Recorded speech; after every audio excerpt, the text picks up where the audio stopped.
ഈ MDMA വന്നതോടുകൂടി കഞ്ചാവിന്റെ ഉപയോഗം കുറഞ്ഞിട്ടുണ്ടോ? കഞ്ചാവിന്റെ ഉപയോഗം അത് നടക്കുന്നുണ്ട്, അതൊരു കോമൺ ആയിട്ട് നടക്കുന്നുണ്ട്. ഇപ്പൊ ഞാനൊരു ഉദാഹരണം പറയാം. നമ്മള് ലോഡ്ജുകൾ റെയ്ഡ് ചെയ്ത് എന്തായാലും ഒരു 5 ലോഡ്ജ് റെയ്ഡ് ചെയ്ത് നമുക്ക് എന്തായാലും ഒരു കേസ് 2 കേസ് എന്തായാലും കിട്ടും. ഞങ്ങളൊരു ദിവസം പേരാമംഗലത്തിലുള്ളൊരു ലോഡ്ജ് റെയ്ഡ് ചെയ്തു. അന്ന് ലാൽകുമാർ സാറാണ് അവിടെ CI. ആ റെയ്ഡ് ചെയ്ത് നമുക്കൊരു ഇൻഫർമേഷൻ കിട്ടിയിട്ട് കുറെ കുട്ടികൾ പോകുന്നുണ്ടെന്ന് പറഞ്ഞിട്ട് ഞങ്ങൾ കയറിയപ്പോൾ ഒരു ഡോർ തുറന്ന് നോക്കിയപ്പോൾ ആകെ പുക. നോക്കിയപ്പോൾ ഒരു 9ഓളം ഒരു 8 പേരെ നമ്മൾ പ്രത്യക്ഷത്തിൽ കണ്ടു. വിദ്യാർത്ഥികൾ, അതിലൊരു ഭൂരിഭാഗം വിദ്യാർത്ഥികളായിരുന്നു. പിടിച്ചു കഴിഞ്ഞാൽ ആ തുറന്ന് ഞാൻ അങ്ങനെ നോക്കുമ്പോൾ ഈ ഭാഗം ഡോർ അടയണില്ല. അപ്പം എനിക്ക് മനസ്സിലായി ഡോറിന്റെ പിന്നിൽ ഒരാളുണ്ടല്ല. ഞാൻ ബലമായിട്ട് ഒന്നമർത്തിയപ്പോൾ ഒരു ലേഡി സൗണ്ടാണ് അതിൻ്റെ ഉള്ളിൽ നിന്ന് വന്നത്. കാരണം ഞാൻ അത് ഞെട്ടിപ്പോയി. കാരണം വെച്ചിട്ടുണ്ടെങ്കിൽ ബാക്കിയുള്ളവർ മുഴുവൻ കഞ്ചാവ് വലിച്ചുകൊണ്ടിരിക്കേണ്ടത് നോക്കിയപ്പോൾ പെൺകുട്ടി. ഞാൻ ചോദിച്ചു മോളുടെ പേരെന്താ? അപ്പോൾ പേര് പറഞ്ഞു. ഇപ്പം എന്താ ചെയ്യണമെന്ന് ചോദിച്ചപ്പോൾ സാർ ഞാൻ സേലത്തിൽ നിന്ന് വരുന്ന ഇൻസ്റ്റാഗ്രാമിലൂടെ ഞാൻ പരിചയപ്പെട്ടുള്ളതാണ്. അപ്പോൾ കഞ്ചാവ് വലിക്കുന്ന ഒരു രീതിയുണ്ട് ഇവിടെ, ഈ കുട്ടി ഇവരെ തന്നെയാണ് പരിചയപ്പെട്ടത്. അങ്ങനെ സേലത്തിൽ നിന്ന് കഞ്ചാവ് വലിക്കാൻ വേണ്ടിയിട്ട് ഈ ലോഡ്ജിലേക്ക് വന്ന പെൺകുട്ടിയാണ്. അപ്പോൾ വീഡിയോ ഇപ്പോൾ ഇടുക്കിയിലെ വീടെന്ന് പറഞ്ഞു. അച്ഛൻ്റെ പ്രൊഫഷൻ പറഞ്ഞു. നേരെ അച്ഛനെ ഞാൻ വിളിച്ചു. മകള് പോലീസാണ് സംസാരിക്കുന്നത്. മകൾ എവിടെ ചോദിച്ചു. മകള് സാറേ സേലത്തുണ്ടല്ലോ, എന്നെ ഒരു അരമണിക്കൂർ മുമ്പ് വിളിച്ചതാണല്ലോ. അപ്പം വിളിച്ചിട്ട് എന്താ പറഞ്ഞു? അരമണിക്കൂർ മുമ്പ് വിളിച്ച് പറഞ്ഞു ഞാൻ അച്ഛൻ ഭക്ഷണം കഴിച്ചു, ഞാൻ കെടുക്കാൻ പോകണമെന്ന് പറഞ്ഞു വിളിച്ചു.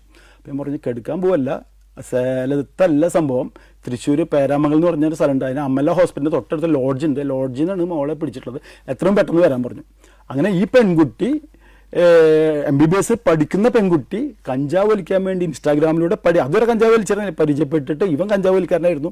അപ്പോൾ അവനെ ട്രാപ്പ് ചെയ്ത് ആ രീതിയിൽ ഈ റൂമിലെടുത്ത് 9 പേരുടെ ഒപ്പം ഇരുന്ന് ഈ പെൺകുട്ടി വലിക്കുക. ആ ഞെട്ടിപ്പോയൊരു സംഭവം. എൻ്റെ സർവീസിൽ തന്നെ ആ ഒരു സീൻ ഇപ്പോൾ എൻ്റെ ഓർമ്മയിലുണ്ട്. ആ 9 പേരുടെ ഇടയിൽ ഒരു പെൺകുട്ടി നിൽക്കണത്, അവൻ കഞ്ചാവ് വലിച്ചുകൊണ്ടിരിക്കുന്നത്. അത് MBBS പഠിക്കുന്ന പെൺകുട്ടി. അതായത് MBBS പഠിക്കുന്ന അത്ര പക്വത അല്ലെങ്കിൽ അത്രയും വിവരം ഉണ്ടാവേണ്ട ഒരു പെൺകുട്ടി പോലും ഇത്രയും ദൂരം യാത്ര ചെയ്ത് ഈ കഞ്ചാവ് വലിക്കാൻ വേണ്ടി ഇവിടെ എത്തുകയാണ്, കഞ്ചാവ് വലിക്കാൻ വേണ്ടി ഉപയോഗിക്കുന്നത്. അത് ഞെട്ടിക്കുന്ന കുറെ അങ്ങനെ ആ പെൺകുട്ടികളിൽ ആൺപെൺ വ്യത്യാസമില്ലാത്തൊരു രീതിയിലേക്കാണ് ഇപ്പോൾ വന്നുകൊണ്ടിരിക്കുന്നത്.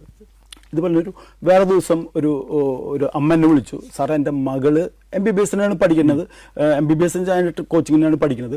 മകൾ എൻട്രൻസിന് പഠിക്കുകയാണോ? എൻട്രൻസിന് പഠിക്കുന്നത്. അപ്പോൾ ആ പെൺകുട്ടി വളരെ ഇപ്പോൾ പഠിപ്പ് വളരെ വീക്കായി വരുന്ന, എനിക്ക് സംശയം സാർ അത് ലഹരി ഉപയോഗിക്കണ്ടോ എന്നൊരു ചെറിയ സംശയം ഉണ്ടെന്ന് പറഞ്ഞു. അപ്പോൾ സാർ ഒന്ന് നോക്കുക, ഒരു കേച്ചറിലൊരു കുട്ടിയുടെ കാര്യം പറഞ്ഞു. അപ്പോൾ ഞാൻ ആ കുട്ടീനായിട്ട് മീൻസ് നോർമലി സംസാരിച്ച് കുറേ നേരം സംസാരിച്ച് കഴിഞ്ഞിട്ട് ഞാൻ പേരൻസിനോട് പറഞ്ഞു ആ പേരമരം ഒന്ന് മുറിക്കണം കേട്ടോ എന്ന് പറഞ്ഞു. അപ്പോൾ അച്ഛനോട് അമ്മയുണ്ട്, പേരമരം മുറിക്കണമെന്നോ? ആ പേരമരം മുറിച്ചോ? അപ്പോൾ കുട്ടിയുടെ പ്രശ്നം തീരുമെന്ന് പറഞ്ഞു. സാറേ ഇതും പേരമരം മുറിക്കണം തമ്മിൽ എന്താ ബന്ധം എന്ന് പറഞ്ഞു.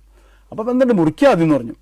അപ്പോൾ സാറ് പറയേ, ഞങ്ങൾക്ക് ആകെ ടെൻഷനായിട്ട് വയ്യാന്ന് പറഞ്ഞു. ഞാൻ പറഞ്ഞു ഈ കുട്ടി അപ്സ്റ്റേറിലാണ് താമസിക്കുന്നത്. എല്ലാ ദിവസവും വൈകുന്നേരം 12 മണിക്ക് ശേഷം ഒരുത്തം പൊത്തി പിടിച്ച് ഈ പേരമരത്തിലൂടെ മുകളിൽ കയറി വരും. ഈ പെൺകുട്ടിയുടെ റൂമിൽ കയറും. അവിടെ ഇരുന്നിട്ട് ഉള്ള ഇതുകളൊക്കെ കഴിഞ്ഞ് പുലർച്ചെ 2-3 മണിയോട് കൂടി തിരിച്ചു പോകും. ഈ പയ്യൻ കഞ്ചാവിന് അഡിക്റ്റാണ്, മനസ്സിലായി. ഈ കാര്യം ഞാൻ എൻ്റെ ഒരു സുഹൃത്ത് നിഖിൽ ഡേവിസ് എന്ന് പറഞ്ഞിട്ടുള്ള മനോരമയിലെ റിപ്പോർട്ടുണ്ട്, അദ്ദേഹത്തിനോട് പറഞ്ഞപ്പോൾ അദ്ദേഹം ഒരു നോവലാക്കി. ആ നോവലിൻ്റെ പേര് ദി ഗോവ ട്രീ എന്ന്, ആ നോവലിൻ്റെ പേര് ബെസ്റ്റ് സെല്ലർ ആയിട്ടുണ്ട്. അപ്പോൾ അങ്ങനെ പെൺകുട്ടികളും ഈ ഒരു ചതിക്കുഴിയിലേക്ക് പെടുത്തുന്നുണ്ട് ഇങ്ങനത്തെ ടീമുകൾ വന്നിട്ട്.